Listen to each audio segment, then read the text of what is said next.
જય હિન્દ વિદ્યાર્થી મિત્રો, સારથી સપોર્ટ યુટ્યુબ ચેનલમાં આપ તમામ મિત્રોનું હાર્દિક સ્વાગત છે।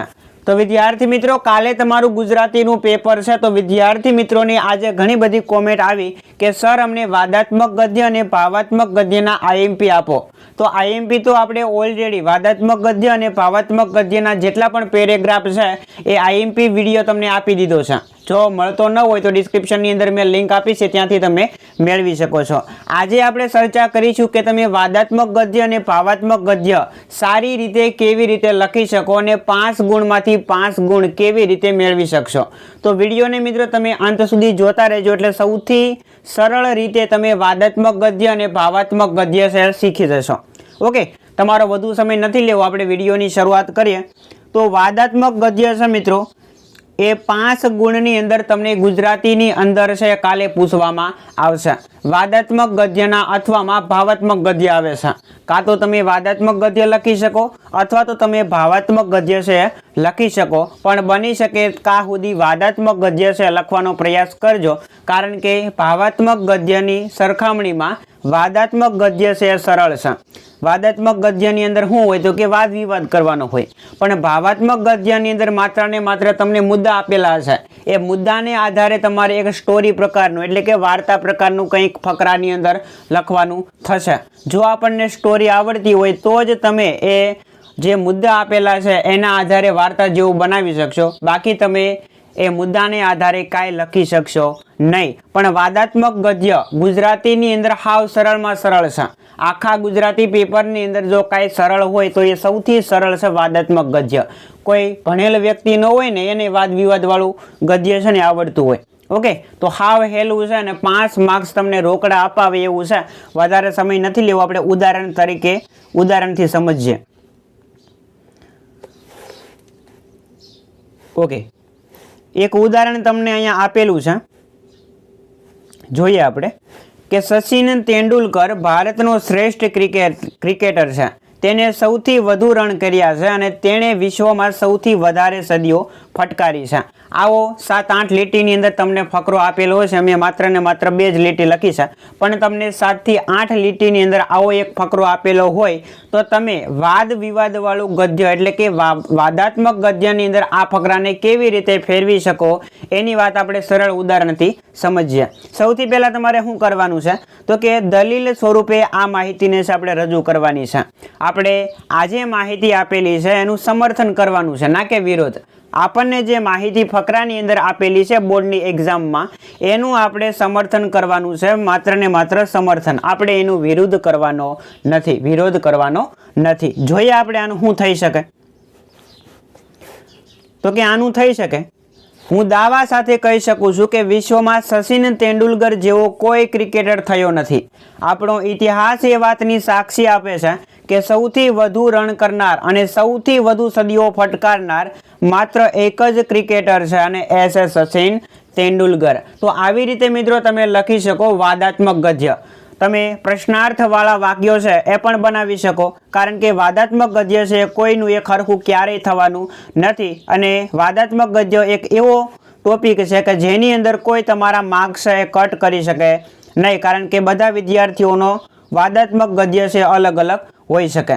તો આનું તમે પ્રશ્નાર્થવાળા વાક્યો બનાવી અને એનું પણ વાદાત્મક ગદ્યની અંદર રૂપાંતર કરી શકો। શું થઈ શકે તો કે શું સચિન તેંડુલકર ભારતનો શ્રેષ્ઠ ક્રિકેટર નથી? વાહે પ્રશ્નાર્થ ચિહ્ન મૂકી દેવાનું। શું સૌથી વધુ રન કર્યા હોય અને વિશ્વમાં સૌથી વધારે સદીઓ ફટકારી હોય એવો સચિન તેંડુલકર નથી? વાહે પ્રશ્નાર્થ ચિહ્ન મૂકી દેવાનું। આવી રીતે પણ તમે વાદાત્મક ગદ્ય છે તૈયાર કરી શકો, અથવા તો આવા જે વાક્યો છે હું દાવા સાથે કહી શકું છું એવા મેં ઘણા બધા ઉદાહરણો તમને નીચે આપેલા છે, એવા બંધ બે છે એ ફકરાની અંદર તમે એ વાક્યનો ઉપયોગ કરીને વાદાત્મક ગદ્ય બનાવી શકો છો। હવે વાદ વિવાદ કરનારું ગદ્ય હોય એને વાદાત્મક ગદ્ય કહેવાય। તમે ખાલી એનું શીર્ષક જોશો ને તોય તમને ખ્યાલ આવી જશે કે વાદાત્મક ગદ્ય શું થાય તો કે વાદ પ્લસ આત્મક પ્લસ ગદ્ય। વાદ એટલે કે દલીલ અથવા તો વાદ વિવાદ, અને આત્મક એટલે કે થી અથવા તો ભરેલું, વાદ વિવાદથી અથવા તો દલીલથી ભરેલું ગદ્ય એટલે કે એક પ્રકારનો ફકરો। તો જે ફકરો છે, દલીલ અથવા તો વાદ વિવાદથી ભરેલો હોય એને વાદાત્મક ગદ્ય તરીકે ઓળખવામાં આવે છે. માત્ર તમે ટાઇટલ દો છો ને તોય તમને ખ્યાલ આવી જાય. તો વાદ વિવાદ કરનારું ગદ્ય છે એને વાદાત્મક ગદ્ય કહેવાય. આ ગદ્યની અંદર આપણે શું કરવાનું છે કે જે માહિતી આપણને આપેલી છે એનું આપણે સમર્થન કરવાનું છે, ના કે એનો વિરોધ. હવે આ જે ફકરો છે એની અંદર દલીલ થવી જરૂરી છે, વાદ વિવાદ થવો છે એ ખૂબ જ જરૂરી છે, તો જ તમને માર્ક્સ મળશે. સામે વિરોધ પક્ષ છે એ વાતનું આપણે ધ્યાન રાખવાનું છે, એટલે આપણે આપણા પક્ષનું સમર્થન કરવાનું છે. સામે વિરોધ પક્ષ આપણને આપેલો છે એટલે આપણે આપણા પક્ષનું સમર્થન કરવાનું છે. અને અંતે મિત્રો છે તારણ રજૂ કરવું ખૂબ જ જરૂરી છે. નીચે લખવાનું નથી કે તારણ પછી નથી લખવાનું, પણ એક 2-3 લીટીનો એક ફકરો પાડીને તમે લખી શકો કે આથી કહી શકાય કે અથવા તો આથી સાબિત થાય છે કે સચિન તેંડુલકર છે એ ભારતનો શ્રેષ્ઠ ક્રિકેટર છે. આવી રીતે તમે લખી શકો. આપણે ઉપર એક ઉદાહરણ જોયું, એના આધારે તમે આવી માહિતી છે એ અંતે તારણ સ્વરૂપે રજૂ કરી શકો છો. હવે મેં ઘણા બધા તમને નીચે ઉદાહરણ આપેલા છે કે જેને લીધે તમારો જે પેરેગ્રાફ છે એ સચોટ અને ખૂબ જ આકર્ષક તમે બનાવી શકો છો. એમાં કોઈ શંકા નથી, એ વિશે સૌ સંમત છે. એ વિશે વિરોધીઓનો પક્ષ પણ સંમત છે. એની વિરુદ્ધમાં કોઈ દલીલ નથી. એ તો દીવા જેવું સ્પષ્ટ છે. એ તો નરું સત્ય છે. એમાં કોઈ શંકાને સ્થાન નથી. એ વાત તો સ્વીકાર્ય બાબત છે. એ તો એકને એક 2 જેવી વાત થઈ. હાથ કંકણને આરસીની શી જરૂર?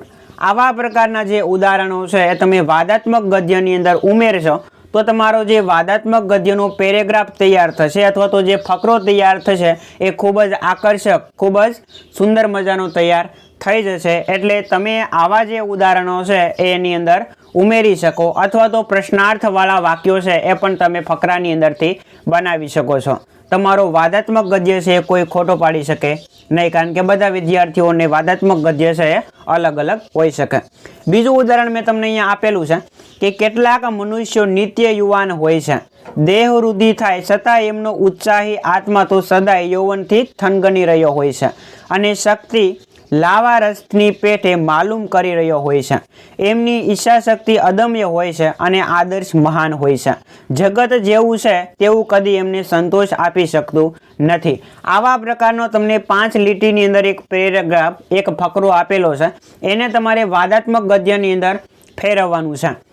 તો અહીંયા ઉત્તર આપણને આપેલો છે, અને આ જે ઉત્તર છે તમને પ્રશ્નાર્થવાળા વાક્યોની અંદર આપેલો છે. જેમ બને એમ વાક્યો ટૂંકા બનાવવાનો પ્રયાસ કરવાનો છે. અહીંયા આપણે જોઈએ વાદાત્મક ગદ્યની અંદર કેવી રીતે ફેરફાર કરેલો છે. તો કેટલાક મનુષ્યો નિત્ય યુવાન નથી હોતા. મેં તમને કીધું કે ટૂંકા વાક્યો બનાવવાના અને પ્રશ્નાર્થ ચિહ્નવાળા વાક્યો બનાવવાના છે. દેહ વૃદ્ધિ થાય છતાં એમનો આત્મા સદાય યૌવનથી થનગની રહ્યો નથી હોતો, અને શક્તિ લાવારસની પેટે ધુમાલુમ નથી કરતી હોતી. એમની ઈચ્છા શક્તિ અદમ્ય નથી હોતી. આદર્શ મહાન નથી હોતો. જગત જેવું છે તેવું શું કદી એમને સંતોષ આપી શક્યું છે? આવી રીતે તમે પ્રશ્નાર્થવાળા જે વાક્યો છે એ પણ ટૂંકા બનાવી શકો છો. એટલે તમારો જે વાદાત્મક ગદ્યનો પેરેગ્રાફ તૈયાર થશે એ ખૂબ જ સુંદર મજાનો તૈયાર થશે, અને 5 માર્ક્સ તમને રોકડા મળી જશે. જ્યાં સુધી બને ત્યાં સુધી વાદાત્મક ગદ્ય લખવાનો પ્રયાસ કરજો. વાદાત્મક ગદ્ય છે એ ભાવાત્મક ગદ્યની સરખામણીમાં હેલું છે, અઘરું નથી. જોઈએ આપણે હવે ભાવાત્મક ગદ્યની અંદર આપણે શું કરવાનું છે. તો એ પણ 5 ગુણનો પૂછાય છે વાદાત્મક ગદ્યના અથવામાં. તો આની અંદર શું આવે છે તો કે એમાં ભાવોનું આલેખન કરવામાં આવે છે, અને એમ કરવા માટે વધુમાં વધુ વિશેષણો છે એનો આશ્રય લેવામાં આવે છે, એનો સહારો લેવામાં આવતો હોય છે. આમાં બને તેટલા ટૂંકા વાક્યનો ઉપયોગ થાય છે, અને ક્રિયાપદોનો ઉપયોગ ન છૂટકે જ કરવામાં આવે છે. આવા ગદ્યનું સ્વરૂપ અંગત અભિપ્રાય જેવું હોવાથી એની રજૂઆત છે એ આત્મલક્ષી ઢબની અને ભાષા બોલચાલની સરળ હોય છે. એમાં કર્મણી વાક્ય રચનાઓ તથા ઉદ્ગારવાચક અને પ્રશ્નાર્થવાચક વાક્યનો વધુ પ્રમાણની અંદર ઉપયોગ થાય છે. મોટે ભાગે છે એ ભાવાત્મક ગદ્યની અંદર ઉદ્ગારવાળા જે વાક્યો છે એનો ઉપયોગ કરવામાં વધારે આવે છે, પ્રશ્નાર્થવાળા વાક્યો છે એનો ઉપયોગ આમાં ઓછો થાય છે, પણ ઉદ્ગારવાળા જે વાક્યો છે એનો ઉપયોગ આ જે પ્રકારના પેરેગ્રાફ છે, આ પ્રકારના જે ફકરા છે એની અંદર વધારે પ્રમાણમાં કરવામાં આવે છે. જોઈએ આપણે ઉદાહરણ એટલે આપણને ખ્યાલ આવશે. આતંકવાદમાં ફસાયેલ એક યુવાનની મનસ્થિતિ વિશે 80 શબ્દોની અંદર નીચેના શબ્દોનો ઉપયોગ કરી અને ભાવાત્મક ગદ્યની અંદર પરિચ્છેદ લખો. આવા પ્રકારની તમને સૂચના આપેલી હશે અને નીચે તમને શબ્દો આપેલા હશે. એના આધારે તમારે 80 શબ્દોની અંદર એક પેરેગ્રાફ તૈયાર કરવાનો થશે. શબ્દો આપણને આપેલા છે કે યુવાની, નોકરીની અનિશ્ચિતતા, સમાજનો તિરસ્કાર, આક્રોશ, બદલો, આતંકવાદની લાલચ, ભૂલ, ફસાવું, ડગલે ને પગલે મોત, ડર, પસ્તાવો અને શરણે થવાની ઈચ્છા. આવા પ્રકારના તમને શબ્દો આપેલા છે. આ શબ્દોનો ઉપયોગ કરીને તમારે 80 શબ્દોની અંદર એક પેરેગ્રાફ તૈયાર કરવાનો છે. જોઈએ આપણે કે કેવી રીતે પેરેગ્રાફ તૈયાર કરેલો છે. આતંકવાદમાં ફસાયેલ એક યુવાનની મનસ્થિતિ, યુવાનીના આવેશમાં હું કેવી ભયંકર ભૂલ કરી બેઠો. કેવું વાક્ય છે? તો કે ઉદ્ગારવાળું વાક્ય છે. આ જ યુવાનીનો કોઈ સત્કાર્યમાં હું કેવો સુંદર ઉપયોગ કરી શકત, પણ નોકરીની અનિશ્ચિતતાએ મને કેવું ભાન ભૂલાવી દીધું. સમાજ તરફથી પણ મને શું ઓછો તિરસ્કાર મળ્યો હતો. જોયું ને આપણે કે આની અંદર ઉદ્ગારવાળા અને પ્રશ્નાર્થવાળા વાક્યનો ઉપયોગ થાય છે. તો અહીંયા એક પ્રશ્નાર્થવાળું વાક્ય છે આવેલું છે. મારા મનમાં કેટલો બધો આક્રોશ જન્મ્યો હતો, કેવી પ્રબળ હતી બદલાની એ ભાવના. આતંકવાદીએ પણ મને લાલચ આપી કેવી ભરમાવી દીધો. આતંકવાદનો માર્ગ અપનાવી મેં કેવી ભયંકર ભૂલ કરી નાખી. અને હવે આ કળણમાં હું કેવો ફસાઈ ગયો. ડગલે ને પગલે મોતનો કેવો ભયાનક ખેલ, પળે પળે મોતનો કેવો ડર. મારી એક ભૂલ બદલ મારી કેટલી રીતે પસ્તાવું પડે છે. હવે તો બસ એક જ આશા છે, શરણાગતિ. તો આવી રીતે મિત્રો છે તમે ભાવાત્મક ગદ્ય સરળ રીતે બનાવી શકો છો, પણ વાદાત્મકની સરખામણીમાં ભાવાત્મક ગદ્ય છે થોડુંક અઘરું પડે છે. એટલા માટે બની શકે કે સુધી વાદાત્મક ગદ્ય છે બનાવવાનો પ્રયાસ કરજો. ઓકે, તો આશા રાખીશ મિત્રો કે તમને વાદાત્મક ગદ્ય અને ભાવાત્મક ગદ્ય સરળ રીતે સમજાઈ ગયું હશે.